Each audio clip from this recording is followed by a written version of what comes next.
மிகப்பெரிய டிசாஸ்டர். ஊருக்குள்ளெல்லாம் வந்து அடிச்சுட்டு வந்து பல வீடுகளை அடிச்சு காணாமல் ஆகிருக்கு. பல ஓட்டல்கள், வாகனங்கள் கொத்து கொத்தாக இறந்துருக்காங்க. மிகப்பெரிய ஒரு மலை மீது நிலநடுக்கம் ஏற்பட்டு பெரிய ஒரு போல்டர், அதாவது லட்சக்கணக்கான டன் விடையுள்ள அந்த இது வந்து நேராக ஆற்றுல விழுந்தவன். இப்போ ஆற்று பாலம் கட்டுறாங்க அப்படின்னா அந்த ஆறு நிறைஞ்சு 10 மடங்கு வேகத்தில் வந்தாலும் தாங்கக்கூடிய சக்தி தான் ஒரு பிரிட்ஜ் இருக்கும். வந்து இப்போ அதையே அடிச்சுட்டு போகுது அப்படின்னா அவ்வளோ ஃபோர்ஸில் ரொம்ப அடித்து இந்த தூண்களை உடைச்சி கொண்டு போய் அந்த பாலத்தை அடிச்சுட்டு போய் அது இன்னொரு பாலத்தை அடிச்சுன்னு இருக்கிற மாதிரி பீகாருக்கு எச்சரிக்கை கொடுத்துருக்காங்க. அதே மாதிரி ஜார்க்கண்ட், உத்தராகண்ட், நேபாளை ஒட்டி இமயமலை தொடர் மலைகள் கீழே இருக்கக்கூடிய இடத்துல இப்போ தண்ணி மட்டும் வந்திருந்தா கூட அடிச்சு எங்கிட்டா மேலே தூக்கி போட்டு தப்பிச்சிருக்கலாம்.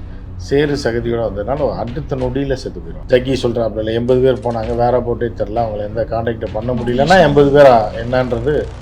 ஏன்னா வேற போட் தெரில, கான்டாக்ட் பண்ண முடியல அப்படின்னாலே முடிஞ்சு போச்சு. ஸ்பாட்டு அதுக்கு ஒரு 24 hours தான் டைம். அதில் பிழைப்பதெல்லாம் அறிவு. வந்து 500 பேர் இப்போ வரைக்கும் 500, 450ன்னு எதாவது சொல்கிறாங்க. இதெல்லாம் கணக்கு கிடையாது. 2000 பேர்கிட்ட இறந்துருக்கிறதுக்கான வாய்ப்பு இருக்குது. இன்றைக்கெல்லாம் பார்த்தீங்க அப்படின்னா அந்த சேறு சகதியெலாம் வடிஞ்சதுக்கப்புறம் அதில் அப்படி மூழ்கி போய் அதே கலரில் பல டெட் பாடிஸ் நிற்கும். இப்போது நேபாளுக்கு வந்து மீண்டும் ஒரு எச்சரிக்கை. ஆமாம், அடுத்தடுத்து பெரிய போல்டர் விழுந்திருக்கும் போது ஒரு இந்த ரியாக்ஷன் வந்து வேறு இடத்துல காட்டும். லட்சக்கணக்கான டன் வந்து இதாக இருக்குது அப்படிங்கும்போது அதோட தாக்கத்தின் காரணமாக வேறு சில இடங்கள்லையும் தான் சைனா சொல்லியிருக்காங்க. சைனா சொன்னால் கரெக்டாக இருக்கும். இப்போ இந்த நேபாளில் நடந்த இந்த ஒரு நிலச்சரிவே வந்து சைனாக்கு வந்து முன்கூட்டியே தெரியும், ஆனால் வந்து நேபாள் கிட்ட இன்ஃபார்ம் பண்ணலை. சென்சிங் இமேஜை வச்சுட்டு இந்த மாதிரி தண்ணி ரெடி ஆகிட்டு இருக்கு வரும். ஏன்னா அவங்கள்ட்ட மாடர்ன் டெக்னாலஜி எல்லாமே. தமிழ் நேயர்களுக்கு வணக்கம். இன்று நம்ம உணர்ந்திருப்பவர் மூத்த பத்திரிகையாளர் திரு உமாபதி அவர்கள். வணக்கம். வணக்கம்மா சார். நேபாளில் நடந்த இந்த ஒரு சம்பவம், அதாவது ஒரு வெள்ளப்பெருக்கு. முதல்ல சொன்ன ஒரு விஷயம், முதல்ல வந்து நிலநடுக்கம் வந்தது, அதனால் பனிப்பாறைகள் வந்து உடைஞ்சு இந்த ஒரு விபத்து வந்து ஏற்பட்டதாக சொல்லியிருந்தாங்க. ஆனால் இப்போ வந்து வெப்பநிலை காரணமாக வந்து அந்த பனிப்பாறைகள் வந்து உருகி அது ஒரு அணையை வந்து சூழ்நிலை இந்த ஒரு விபத்து வந்து நடந்ததாக சொல்லப்படுது. இதை நீங்கள் எப்படி சார் பார்க்குறீங்க? கிட்டத்தட்ட 500க்கும் மேற்பட்டவங்க வந்து இறந்ததாக தகவல் வெளியாகியிருக்கு. ஆயிரக்கணக்கில் இறந்துருப்பாங்க. இன்னும் 2-3 நாள் போனால் தான் தெரியும்.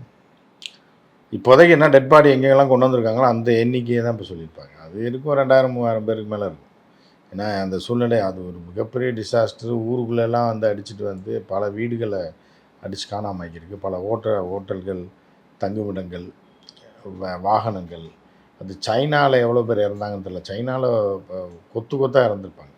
ஆனால் சைனாவில் மிகப்பெரிய ஒரு லேண்ட்ஸ்லைடாக வந்திருக்கு. அது வந்து ஒரு ஸ்டார் ஹோட்டல் மாதிரி தெரியுது. அது ஒரு என்ட்ரன்ஸ் அப்படின்றாங்க. ஸோ அந்த இடத்துல மட்டுமே ஒரு 100-150 பேர் இறந்துருப்பாங்க. அதுக்கப்புறம் நேபாளில் பார்த்தீங்க அப்படின்னா அதோட சேட்டலைட் இமேஜ் அதெல்லாம் இப்போ ஆய்வு பண்ணி இப்போ அதாவது என்ன நடந்தது அப்படின்றத ப்ராப்பராக வந்து பார்த்து ரிசர்ச் பண்ணி தான் சொல்ல முடியும். ரிசர்ச்சர்ஸ் வந்து அதுக்கான இதை பண்ணிகிட்டு இருக்காங்க. பட் சேட்டலைட் இமேஜாக இது கம்பேரிசன் இது பண்ணிவிட்டு அது எப்படி இதாச்சு அப்படின்னா ஒரு லட்சக்கணக்கான டன் கொண்ட பனிப்பாறை வந்து அவ்வளோ சீக்கிரம் உருகிலாம் அவ்வளோ பெரிய பாறையெல்லாம் வந்து இதாகாது. ஆகிறதுக்கான வாய்ப்புகள் ரொம்ப கம்மின்னு தான் எக்ஸ்பர்ட் சொல்கிறாங்க. எப்படின்னா மலை மீது நிலநடுக்கம் ஏற்பட்டுருக்கு. இருக்கும்போது அந்த ஒரு பெரிய ஒரு போல்டர், அதாவது லட்சக்கணக்கான டன் விடையுள்ள அந்த இது வந்து நேராக ஆற்றுல விழுந்த உடனே அது தெரிச்சு அது அங்கே அந்த உள்ள டெம்பரேச்சருக்கு தண்ணியாக மாறி பெரிய இதாக அடிச்சுட்டு வருது. பாறைகளெல்லாம் அதோட ப்ரெஷரில் அடிச்சுட்டு வரும்போது இவ்வளோ சேறு சகதி எல்லாத்தையும் அடிச்சுட்டு வரும்போது இப்போ தண்ணி மட்டும் வந்திருந்தால் கூட அடிச்சு எங்கிட்டா மேலே தூக்கி போட்டு தப்பிச்சிருக்கலாம். சேறு சகதியோடு வந்ததுனால அடுத்த நொடியில் செத்து போயிடுவாங்க. அந்த மாதிரி தான் இந்த மரணங்கள் நிகழ்ந்துருக்கு. ஸோ இது வந்து மலைப்பகுதிகளில் ரொம்ப ரேராக நடக்கிறது. ஆனால் சமீபத்திய ஆண்டுகளில் இந்த மாதிரி நடந்தது இதுதான் ஒரு பெரிய, எனக்கு தெரிஞ்ச ஒரு 25-30 ஆண்டுகளில் அந்த இதில் நடந்தது. இந்தியாவில் மேக வெடிப்பு காரணமாக திடீர்னு பெரிய தண்ணி வந்து உத்தராகண்டில் நடந்ததில்லை. அதுக்கு அதே மாதிரி இது வந்து பனிப்பாறை உடைந்து விழுந்து வந்ததாக சீன ஆய்வாளர்கள்லாம் சொல்லியிருக்காங்க. ஸோ இது ஒரு பெரிய டிசாஸ்டர் தான். இதில் வந்து 500 பேர் இப்போ வரைக்கும் 500, 450ன்னு எதாவது சொல்கிறாங்க. இதெல்லாம் கணக்கு கிடையாது. நிச்சயமாக ஆயிரக்கணக்கானவர்கள் இறந்துருப்பாங்க.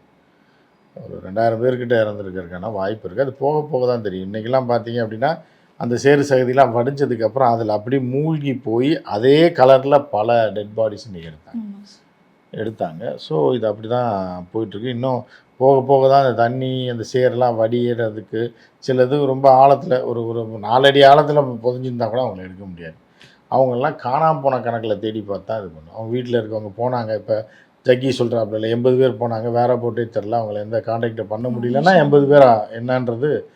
ஏன்னா வேற போட் தெரில, காண்டாக்ட் பண்ண முடியல அப்படின்னாலே முடிஞ்சு போச்சுன்னு தான் 90% நம்பலாம். ஏன்னா இப்போ ஜக்கி போன்றவர்கள் வந்து இவர்களால் தொடர்பு பண்ண முடியலன்னா கூட இந்த 24 ஹவர்ஸில் அவங்க எங்கேயாவது வந்து ஒரு தூர தொலைவில் அந்த சம்பவ இடத்துலேருந்து எங்கேயாவது வந்து ஏதோ ஒரு ரெஸ்கியூ சென்டர்ஸ்லையோ இல்லை போலீஸோ யாராக இருந்தாலும் ஒரு ஃபோனை வாங்கி தெரிவிச்சிருப்பாங்க.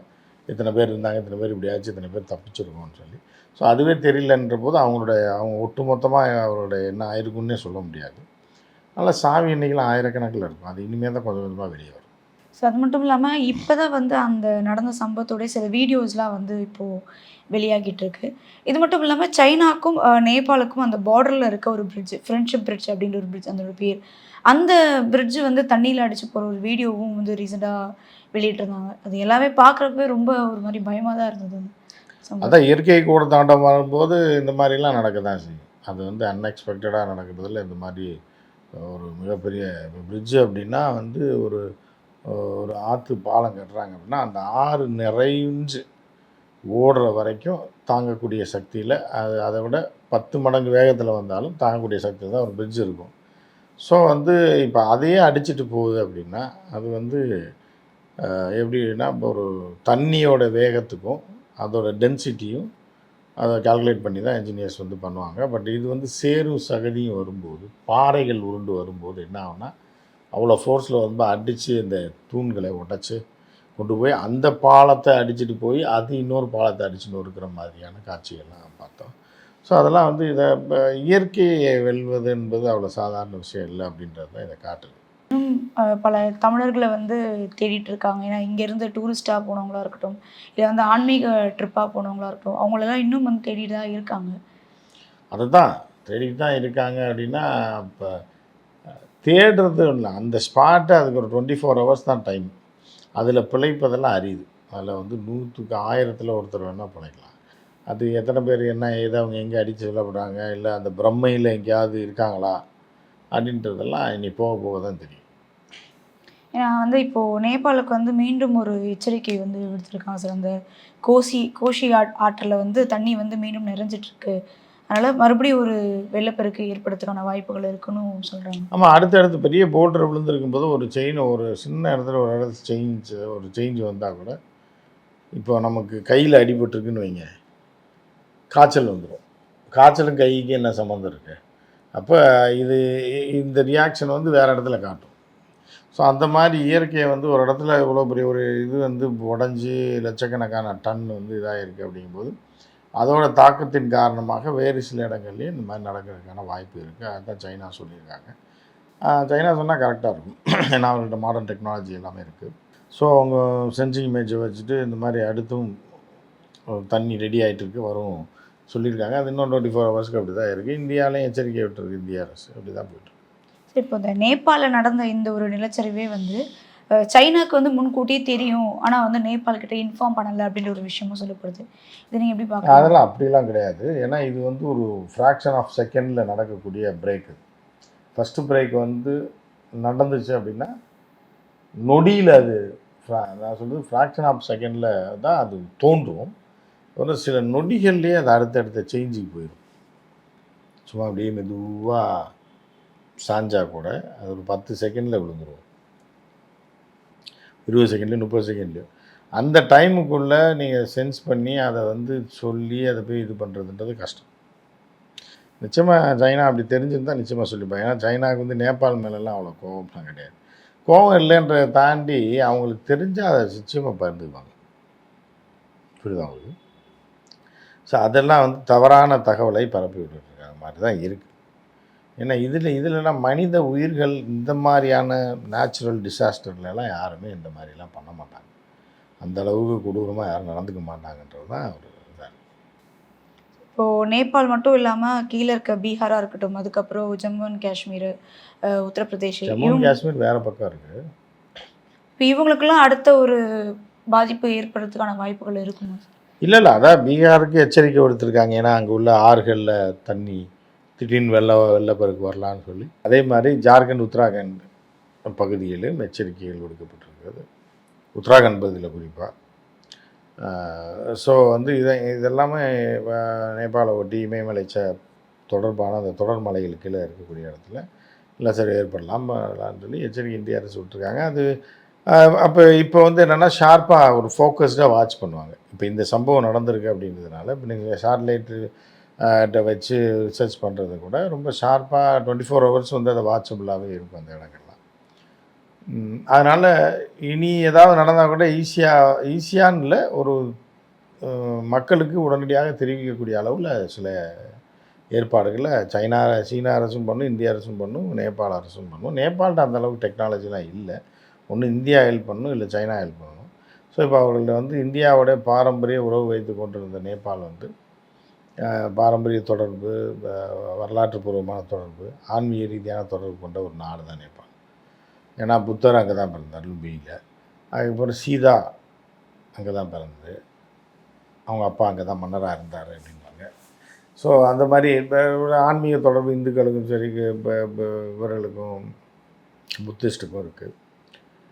ஸோ அதனால் முதல்ல நீண்ட காலமாக மன்னராட்சி நடந்தது. மன்னராட்சி காலத்தில் வந்து இந்தியாவோட பெரிய தொடர்பு வச்சுருந்தாங்க. இப்போ அவர்கள் சீன பக்கம் சாயிற மாதிரியான ஒரு சூழ்நிலை இருக்குது. அதுக்கப்புறம் இந்த 2K கிட்ஸ் ஆட்சிக்கு வந்தாங்க. இப்போ வீணா போனவனுங்க இவங்க என்ன பண்ணுறாங்கன்றது இனிமேல் தான் தெரியும். இப்போது நீங்கள் வந்து பல இடங்களில் வந்து ட்ராவல் பண்ணியிருக்கீங்க. ஸோ நேபாளில் ட்ராவல் பண்ணியிருக்கீங்களா சொன்னீங்க. அப்போது அந்த இப்போ நடந்த அந்த சம்பவத்துக்கு பல இடங்கள் இல்லை, இது வந்து நான் நேபாளில் இந்த மலைப்பகுதிகளுக்கெல்லாம் மலைப்பகுதினா இமயமலைக்கு பின்னாடிலாம் போகல. அது நமக்கு தேவையும் கிடையாது. நம்ம போனது காட்மண்டுக்கு போயிருக்கோம். காட்மண்டு ஒரு கேபிட்டல், அதுவும் ஒரு மாதிரியான ஒரு வித்தியாசமான ஒரு பகுதி தான். ஸோ அங்கே அதுக்கும் இதுக்கும் இது வந்து ட்ரெக்கிங் போகிறவங்க இமயமலைக்கு அங்கே இந்த ஆன்மீக பயணம் போகிறவங்க தான் அந்த ஆறு மலையை நோக்கி போவாங்க. ஸோ அந்த மாதிரி போனவங்க தான் இந்த மாதிரி மாட்டியிருக்காங்க. ரெண்டாவது வந்து என்ன அப்படின்னா, பாஸ்போர்ட் தேவையில்லை நேபாளுக்கு. நம்ம ஐடி கார்டை காமிச்சாலே விட்டுருவாங்க. ஸோ அப்படி இருக்கும்போது எத்தனை பேர் போனாங்க, எத்தனை பேர் ரிட்டர்ன் வந்தாங்கன்ற கணக்கு எடுக்கிறது ரொம்ப கஷ்டம். இந்த குடும்பத்தினர் வந்து இந்த மாதிரி போனாங்க. இப்போ ஜக்கி ஆட்கள் ஒரு 90 பேர் 80 பேர் போயிருக்காங்கன்னா, அவங்க மிஸ் ஆகி அவங்க வந்து ஒட்டுமொத்தமாக கம்ப்ளைண்ட் கொடுக்கும்போது எத்தனை பேர் போயிருக்காங்க அப்படி தான் கணக்கு போட முடியுமே தவிர, நாங்கள் போன காலத்தில் ரிக்ஷாலே போகலாம். நம்ம இந்தியா பார்டரில் ரிக்ஷா ஏறி போனோம்னா ஐடி கார்டை காமிச்சு போயிட்டே இருக்கும். ஆனால் இப்போ இது பாஸ்போர்ட் அப்படின்னா எத்தனை பேர் போனாங்க, எத்தனை பேர் வந்திருக்காங்க, எத்தனை பேர் வரல அப்படின்ற ஒரு கணக்கு தெரியும். இப்போ வந்து இதில் அந்த கணக்கு கண்டுபிடிக்கிறது கொஞ்சம் காணா போனதுக்கப்புறம் அது நீண்ட காலம் ஆகும். போனார் வந்தார், சில பேர் என்னென்னா ஆன்மீக சுற்றுலா போகிறேன்னு சொல்லியிருப்பாங்க, படிப்பறிவு இல்லாதவங்களா இருப்பாங்க. அவர் எங்கேயோ போயிட்டு பீகார் வழியாக இந்த பக்கம் போயிருப்பாங்க, அங்கே போய் இறந்துருப்பாங்க. இப்போ சுற்றுலா போனவரை காணா, ஃபோன் எடுக்கல, நாட்டு ரிசர்வில் இருக்காருன்னு விட்டுருவாங்க. ஒரு வாரம் கழிச்சு தான் தெரியும். எந்த கான்டாக்ட் வரலைன்னா சரி நேபாள் வெள்ளத்தில் அடிச்சுட்டு போயிட்டாங்க அப்படின்னு. அது அப்படி தான் கொஞ்சம் கொஞ்சமாக கணக்கு தெரியும், யார் யார் போனாங்க இறந்தாங்க அப்படின்னு. அது கொஞ்சம் வெயிட் பண்ணி தான் பார்க்கணும். ஏன்னா இப்போது இந்த 2 நாள்லேயே வந்து இப்போது மரண எண்ணிக்கைகள் வந்து கொஞ்சம் அதிகமாகிருக்கு. இன்னும் பல நாட்கள் போக இல்லை, நேபாளை பொறுத்தளவுக்கு என்ன அப்படின்னு பார்த்தீங்கன்னா, அது ஒரு நவீனத்துவமான ஒரு நாடு கிடையாது. தமிழ்நாட்டுக்கு நேபாளுக்கு நிறையா தொடர்பு இருக்குது. நேபாள் வந்து எப்படின்னா ஒரு கஷ்டப்படுற மக்களை கொண்ட ஒரு நாடு. மன்னராட்சி இருந்து நாசமாக போனது, வீரேந்திரா எல்லாம் இருந்தாங்க. அவங்கெல்லாம் ஒழிச்சுக்கிட்டாங்க. இப்போ உங்கள் குடும்பத்து சண்டை வந்து மன்னராட்சியை ஒழிச்சுக்கிட்டாங்க. இப்போ சமீபத்தில் தான் 90s தான் 90s எண்டில் தான் மன்னரை போட்டு தள்ளாங்க. அவங்க குடும்பத்திலேயே சாப்பிடும்போது போட்டு தள்ளாங்க, துப்பாக்கி வச்சு சுட்டு வந்தாங்க, எல்லாம் இது பண்ணிட்டாங்க. ஞானேந்திரா வீரேந்திரான்னு சொல்லிட்டு இருப்பாங்க. ஒருத்தர் மட்டும் இன்னும் அந்த குடும்பத்தில் உயிரோடு இருக்காருன்னு நினைக்கிறேன். ஆனால் மன்னராட்சி ஒழிஞ்சதுக்கப்புறம் அதற்கப்புறம் அந்த அரசுகள் நக்சலிசம் பயங்கரமாக இருந்தது. அப்புறம் நக்சலிசம் கூட்டணியில் ஆட்சியை பிடிச்சது. அப்புறம் அவங்க கரப்ஷன் ஆகி அதுக்கப்புறம் என்னாச்சு, திருப்பி ஆட்சி மாற்றம் ஏற்பட்டுச்சு. திருப்பி வந்து இது எல்லாருமே திட்டுப்பயலுக தான் அப்படின்றத மக்கள் நக்சல் ஒரு காலத்தில் போராளிகளாக இருந்து நமக்காக செய்வான்னு பார்த்தான். அவன் ஆட்சிக்கு வந்து இப்படி பண்ணிட்டான். இவன் வந்து இடதுசாரிகளும் இப்படி பண்ணுறான், வலதுசாரி இப்படி பண்ணுறான். அப்போ இந்த ஒட்டுமொத்த கும்பலையும் அடித்து துரத்தணுன்னு தான் மக்கள் வந்து வெகுண்டு எழுந்து அடித்து துரத்தி விட்டாங்க. ஸோ அது ஒரு வளர்ச்சி அடையாத ஒரு நாடாகவே, இந்தியா ஸ்டைலில் தான் அரசியல் அங்கே நடக்கும். ஒரு வளர்ச்சி அடையாத ஒரு நாடாக தான் இருக்குது. ஸோ அதனால் அதில் ஒரு பெரிய சேட்டலைட் டெக்னாலஜி, இந்தியா மாதிரியான டெக்னிக்கலான இதெல்லாம் அங்கே கிடையாது. சரியா? அதனால் அவர்களுக்கு வந்து இந்தியா உதவணும், இல்லைன்னா வந்து சைனா உதவணும். உதவுனா மட்டும்தான் அவர்கள் வந்து இது பண்ண முடியும். அவங்க லோக்கலில் விவசாயம் பண்ணுறது, போகிறது வர்றது, ஆடு மாடு வளர்க்குறது, சொட்டு பின்னுறது, அதுக்கப்புறம் அது தொடர்பான கைவினை பொருட்கள், இந்த மாதிரியான இதை வச்சு தான் அவங்க இது பண்ணியிருக்காங்க. மேக்ஸிமம் நேபாளிஸ் வந்து சவுத்தில் ஃபுல்லாக வேலை பார்ப்பாங்க. இப்போ தமிழ்நாடு எடுத்துட்டிங்கன்னா அந்த செக்யூரிட்டி ஒரு காலத்தில் நேபாளிஸ் தான் இருப்பாங்க. ஏன்னா அவங்க பொய் சொல்ல மாட்டாங்க, ரொம்ப உண்மையான மக்கள். பொய் சொல்ல மாட்டாங்க, அவங்கள நம்பி கதவை திறந்து போட்டு போகலாம். அதே மாதிரி வீரமான மக்கள். ஸோ அப்படிப்பட்ட மக்கள், ஆனால் வறுமையில் இது ரெண்டும் இருந்தாலே வறுமை தான்ன்ற மாதிரியான ஒரு சூழலாம் வாழ்ந்துட்டு இருக்காங்க. அவங்களுக்கு மேலும் ஒரு துயரமாக உள்ளது. சார், அதுலேயும் வந்து இந்த சம்பவம் நடந்த அந்த இடத்துல ஒரு பெண்ணுடைய கோல்டு ரிங்கை வந்து அந்த நேபாள் மக்கள் வந்து திருடியிருக்காங்க. நேபாள் மக்கள் திருடமா? எவனோ 2 பேர் திருடன். திருடன் எல்லா ஊர்லேயும் தான் இருக்குது. நம்ம ஊரில் யோக்கியமாக இருக்காங்க. எல்லா ஊர்லேயும் கார் ஆக்சிடென்ட் ஆச்சுன்னா செயின் மோதிரத்தில் திருடுறதுக்கு ஒரு தனி கும்பல் இருக்கும் ஹைவேல. புரியுதா உங்களுக்கு?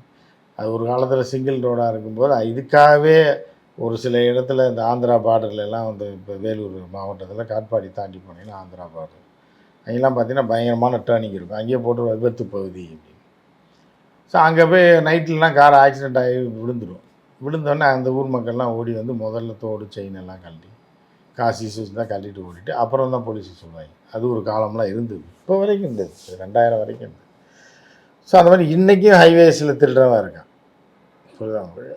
அதனால் அது திருடிட்டாங்க அப்படின்றது திருடர்கள் எல்லா இடத்துலையும் தான் இருக்குது. ஏன்னா நேபாளியெல்லாம் அந்த 2 பேர் திருடினாலும் நேபாளே கெட்டதுன்ற மாதிரியும் தமிழ்நாடு எப்படி உச்சத்தில் இருக்குன்ற மாதிரி நம்ம சொல்ல முடியாது. திருடங்க எல்லா ஊர்லேயும் தான். அமெரிக்காவிலே இருப்பான், ஆண்டிப்பட்டியிலே இருப்பான். ஸோ இந்த ஒரு சம்பவம் நடந்து இதுக்கு அடுத்தடுத்து என்னென்ன அப்டேட்ஸ் வருது அப்படின்றத நம்ம பொறுத்திருந்து பார்ப்போம் சார். நிறைய விஷயங்களை பாருங்கள். ஓகே.